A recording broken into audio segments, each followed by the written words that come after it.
Are you with me? Y'all, they noticed that when they saw Jesus pray, things happened. Help me, somebody. Huh? They saw him pray, and they saw what happened for themselves. You see, the disciples had watched Jesus preach the greatest sermons ever preached. They'd been there while he performed miracles. But never once did they say, Lord, teach us to preach. Lord, teach us to do miracles. Lord, teach us to raise the dead. Y'all, instead, what these fellas did was, Lord, ask the Lord, can you teach us, to pray? From watching the example of Jesus, y'all, these men knew that prayer was the key to what they needed in life. There are a number of reasons why prayers aren't answered.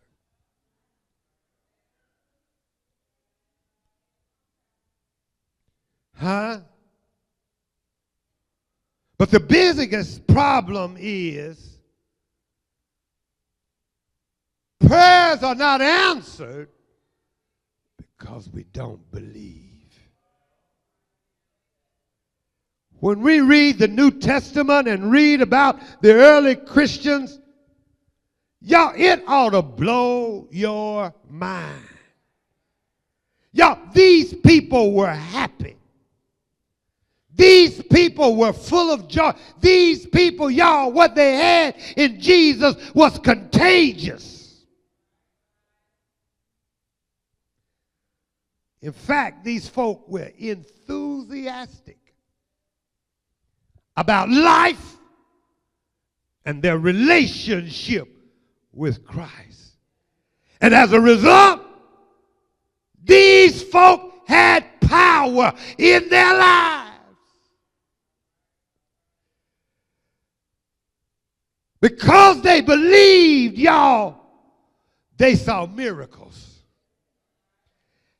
And y'all, the miracles they saw, it happened on a regular basis. They weren't surprised when they saw a miracle. They were surprised when they didn't.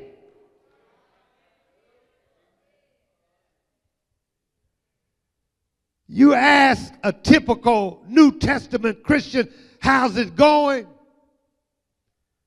And they'll say to you, business as usual. One miracle after another. Every time I turn around.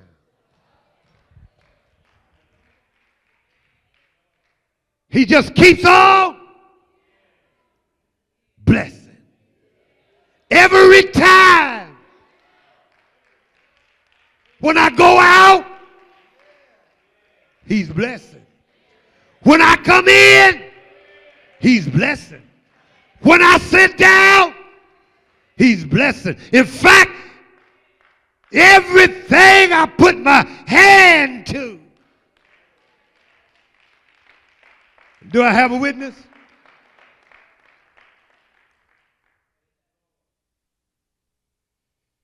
I realize why he says now, if just two can touch.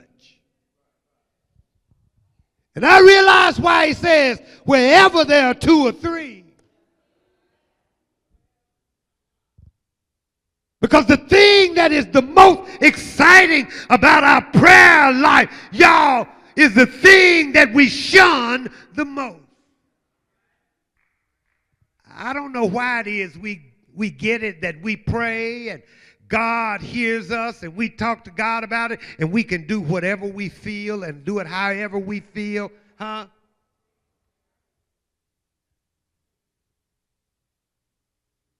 Y'all, it ought to be exciting over the fact that you can be in cooperation with God in building the kingdom here on earth. that what you're doing is because God is doing it in you.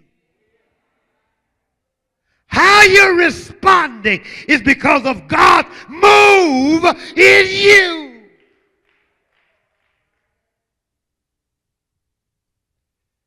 Y'all, the way we cooperate with God in building his kingdom here on earth, y'all, is to know that prayer is God's program. Prayer is God's modus apparatus. Prayer is God saying, I've chosen to limit myself to what I accomplish on earth simply by limiting myself to the faith of my children on earth.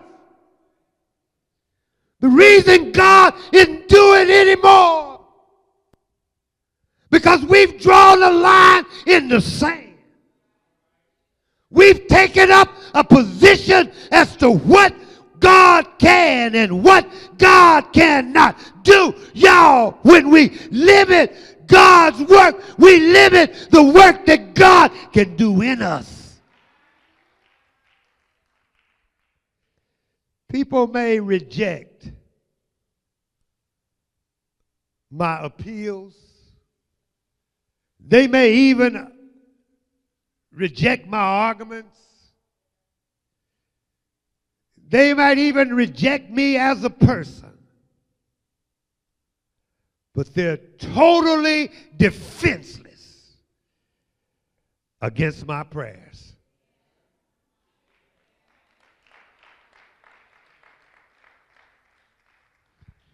They don't have a defense system. They go straight to the heart. It's like a river. God can change the course of anything in life by prayer. Are you hearing me? And when God goes about changing the course, he'll use us. He'll use our prayers. He'll use our faith. He'll use us